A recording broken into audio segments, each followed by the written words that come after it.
देख रहे हैं नेटवर्क 33 राजकुमार के साथ। तो चलिए बढ़ते हैं आज की कहानी की ओर।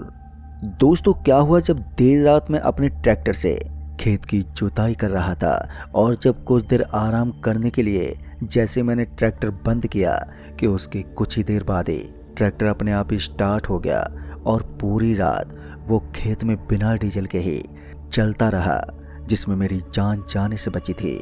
आखिर दोस्तों क्या है ये पूरी घटना, जानने के लिए बने रहिए मेरे साथ। नमस्कार दोस्तों, मैं हूं आपका दोस्त राजकुमार। नेटवर्क 33 में आज की कहानी हमारे साथ शेयर की है हमारे एक सब्सक्राइबर जिनका नाम है सुशील।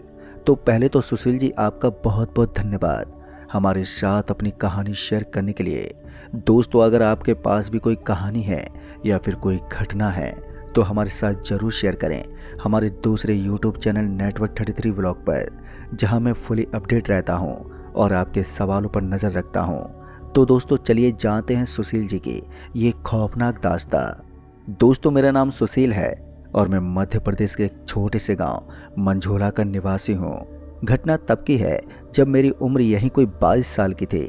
उस रोज़ मैं बहुत ही ज़्यादा खुश था क्योंकि घर में पिताजी कमाई का साधन जो ले आए थे। वैसे तो वो ट्रैक्टर सेकंड हैंड था, पर यह हम घर वालों के लिए एक सरप्राइज था और बहुत ही बड़ी खुशी का भी दिन था। ट्रैक्टर लिए अब हमें कई दिन बीत गए, सब कुछ ठीक ठाक चल रहा था। हमने लोगों के खेत में काम करके काफ़ी कम दिनों में अच्छे खासे पैसे भी कमा लिए थे। पर एक रात मुझे गांव के ठाकुर जी के खेत में जाना था जुताई के लिए, और जब मैंने अपना काम किया तो रात के लगभग 12:30 बजे तक मैंने आधे से ज़्यादा खेत जोत दिया और फिर कुछ देर के लिए आराम करने के लिए ट्रैक्टर पर ही बैठा रहा। अभी मुझे आराम करते हुए कुछ देरी हुई थी कि ना जाने कैसे मेरा बंद पड़ा ट्रैक्टर अपने आप ही स्टार्ट हो गया, जिसे देखकर मैं हैरान था कि भला मेरा ट्रैक्टर स्टार्ट कैसे हो गया। और जब मैंने अपने आजू बाजू में देखा तो मेरे पाँव अपने आप ही कँपकँपाने लगे, यहाँ तक कि मेरा शरीर भी मेरा साथ नहीं दे रहा था। मेरी जान हलक में तक आ गई थी, मेरी बोलती अपने आप ही बंद हो गई। ऐसा लग रहा था कि मुझे कोई ट्रैक्टर से नीचे खींचने की कोशिश कर रहा है। दरअसल दोस्तों, मैंने देखा कि ट्रैक्टर के पीछे एक आदमी जिसका शरीर पूरी तरह से खून से लहूलुहान था और उसके चेहरे पर कट के भी निशान बने हुए थे, और वो आदमी देखने में इतना भयानक लग रहा था कि देखने वाले की तो जान ही निकल जाए।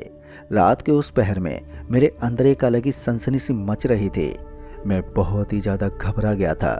मेरी हिम्मत नहीं हो रही थी कि मैं अपनी जगह से कूद जाऊं, पर मैंने कैसे भी करके अपनी हिम्मत जुटाई और अपनी जगह से जैसे हिला कि तभी ना जाने क्या हुआ कि ट्रैक्टर एक तेज स्पीड के साथ दौड़ने लगा। और जैसे ट्रैक्टर ने अपनी रफ्तार पकड़ी कि मैं वहीं ट्रैक्टर की कुर्सी के साइड में फंस गया। पर अच्छी बात तो ये थी कि मैं अभी भी ट्रैक्टर पर ही था, ना कि मैं नीचे गिरा था। मैं कैसे भी करके अपने आप को उस वक्त संभाले हुए था, पर उस ट्रैक्टर की स्पीड जो की तो बनी हुई थी। तभी मुझे एक जोर की हंसी सुनाई दी। वो हंसी इतनी भयंकर थी कि उस अंधेरे में बुरी तरह से गूंज रही थी, पर वो ट्रैक्टर अभी भी अपनी रफ्तार से दौड़े जा रहा था, यानी कि वो रुकने का नाम ही नहीं ले रहा था। मेरे पास अब ले दे के बस यही एक चारा बचा था कि मैं बस कैसे भी करके अपने आप को इस वक्त संभाले रखूं। अगर मैं नीचे गिर गया तो मेरी मौत पक्की है, मगर वो आदमी ऐसा क्यों कर रहा था ये तो मुझे भी नहीं मालूम। लेकिन जब ये ट्रैक्टर पापा घर पर लेकर आए थे तब से अभी तक तो ऐसी कोई घटना भी नहीं घटी थी, तो फिर आज ये सब कैसे हुआ। खैर दोस्तों, उस रात वो ट्रैक्टर ऐसे ही घूमता रहा और जैसी सुबह के वक्त सूरज की पहली किरण ने धरती पर अपनी दस्तक दी कि तभी अचानक ही अपने आप वो ट्रैक्टर रुक गया। और जब मैं अपने आप को संभालते उठा तो मैंने सामने की ओर देखा जहां पर वो आदमी खड़ा था, तो मैंने पाया कि अब वो वहां से गायब हो चुका था। मैं कैसे भी करके पहले तो ट्रैक्टर से नीचे उतरा और वहीं खेत में ही ज़मीन पर गिर पड़ा। उस वक्त मेरी हालत मरने के जैसी हो गई थी, यहाँ तक कि मैं उठ तक नहीं पा रहा था। मेरा सर बुरी तरह से चकरा रहा था, लिहाजा मैं अपनी आंखें बंद किए वहीं पर पड़ा रहा। फिर जब मेरी आंख खुली तो मैंने देखा कि मेरे आसपास काफ़ी लोग जमा हैं। वो सभी मुझसे कुछ पूछ रहे थे, पर क्या ये तो मुझे नहीं मालूम। लेकिन हाँ, उनकी आवाज़ ज़रूर सुनाई दे रही थी।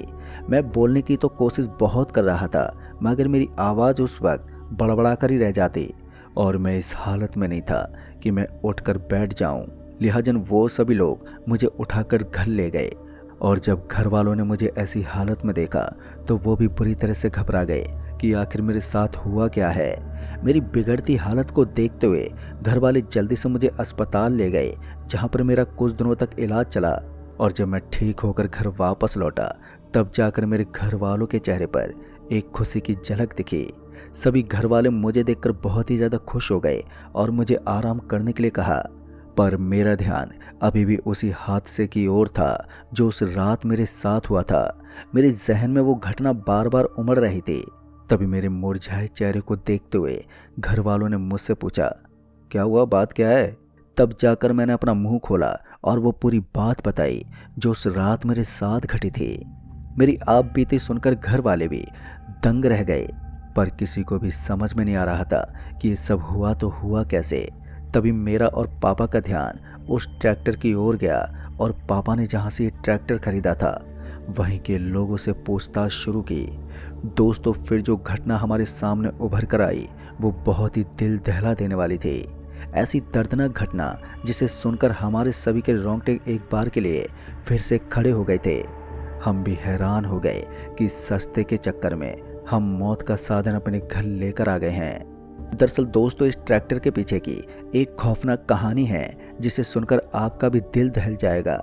दोस्तों, ये ट्रैक्टर पापा ने हमारे गांव से लगभग 90 किलोमीटर दूर एक गांव जिसका नाम पंडेल है, इस गांव में इस ट्रैक्टर का दहशत आज भी लोगों के दिलो दिमाग पर छाया हुआ है।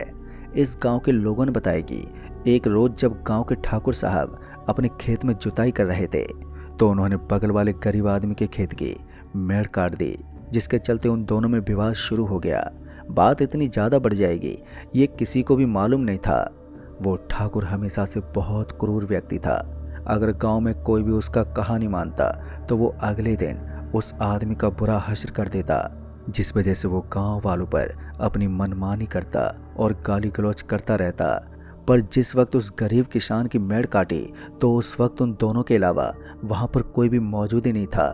अगर वहाँ कोई होता तो शायद वो दर्दनाक हादसा होने से रुक जाता और आज उस ट्रैक्टर की दहशत गांव के लोगों के जहन में नहीं बैठी होती। दरअसल जब उस गरीब किसान ने ये कहा कि मेरे खेत की मेड़ क्यों काटी तो वो ठाकुर उस किसान पर बरसते बोला, क्या बे, ज़्यादा बोल रहा है, जानता नहीं है तू कौन हूँ मैं? और ये बोलते हुए उस ठाकुर ने मेड़ और भी ज़्यादा काट दी।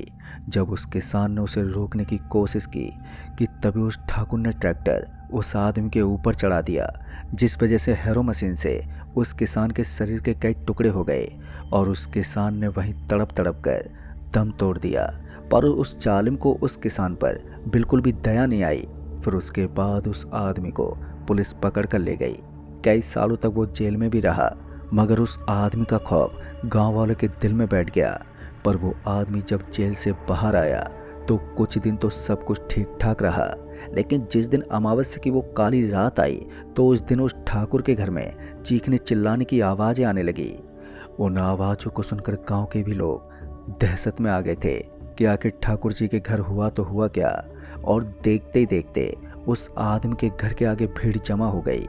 जब लोगों ने दरवाज़ा खुलवाया तो सभी लोग सन्न रह गए। समझ में नहीं आ रहा था कि ये सब कैसे हुआ। दरअसल गांव के लोगों ने देखा कि उस क्रूर आदमी की रहस्यमय तरीके से मौत हो गई है और उस आदमी की लाश के कई टुकड़े हो रखे थे, जिस वजह से लोगों के भीतर डर बैठ गया। कुछ लोग तो डर से उसी वक्त अपने घर चले गए और कुछ जो हिम्मत वाले थे वो वहीं पर खड़े रह गए। पूछताछ करने पर भी किसी को ये नहीं मालूम चला कि आखिर ये दर्दनाक मौत दी किसने है। फिर ऐसे ही कुछ दिन और बीते और एक एक करके उस आदमी के घर के सदस्य धीरे धीरे मरने लगे। किसी को कुछ हो गया तो किसी को बीमारी ने जकड़ लिया, यानी कि पूरा का पूरा घर तबाह हो गया। फिर उसके बाद जो उनके सगे संबंधी थे वो उस ट्रैक्टर को चलाने लगे, मगर जो भी उस ट्रैक्टर को रात के वक्त चलाने ले गया तो उस आदमी की रहस्यमय तरीके से मौत हो जाती, जिस वजह से गांव का कोई भी आदमी उस ट्रैक्टर के पास जाने से भी डरने लगा। और जिसने भी उस ट्रैक्टर को अपने घर में रखना चाहा तो उस घर में लोगों को बीमारियां होनी शुरू हो जाती। पर हाँ, लोग कहते थे कि इस ट्रैक्टर के और पास कोई आदमी घूमता है जो बहुत ही खौफनाक दिखाई पड़ता है, और तभी से लोगों ने इस ट्रैक्टर का इस्तेमाल करना बंद कर दिया। दोस्तों, ये घटना सुनकर तो हमारे भी पांव तले जमीन खिसक गई, क्योंकि मौत का सामान हम अपने घर जो ले आए थे, पर हमें समझ में नहीं आ रहा था कि अब इस ट्रैक्टर का क्या किया जाए। हमने एक सिद्ध पुरुष बाबा से भी पूछा तो भी इस चीज़ का कोई हल नहीं निकला, क्योंकि वो आदमी इस ट्रैक्टर को चलाने वाले को अपना दुश्मन मानता है। खैर, तभी हमने उस ट्रैक्टर के कई छोटे छोटे टुकड़े करवाए और एक भंगार की दुकान पर ले जाकर बेच दिया, और फिर हमने अपने घर में भी पूजा पाठ करवाई ताकि कभी उस आदमी की आत्मा का प्रभाव हमारे घर पर ना पड़े। खैर, उस दिन के बाद से तो हमें वैसा कुछ भी दिखाई नहीं दिया, लेकिन डर तो डर है, जो जहन में एक बार बैठ जाता है तो निकलने का कहाँ नाम लेता है। पर उस दिन के बाद से अभी तक तो सब नॉर्मल है, लेकिन आगे का भगवान मालिक है कि आखिर भविष्य में क्या होगा। तो दोस्तों, इस कहानी में बस इतना ही। कहानी आपको पसंद आई हो तो वीडियो को लाइक शेयर कमेंट ज़रूर कर दें, और साथ ही अगर आप चैनल पर नए हैं तो चैनल को भी सब्सक्राइब ज़रूर कर दें। तो मैं आपका दोस्त राजकुमार जल्द ही मिलूँगा ऐसी एक और दर्दनाक कहानी के साथ। तब तक के लिए बाय एंड टेक केयर।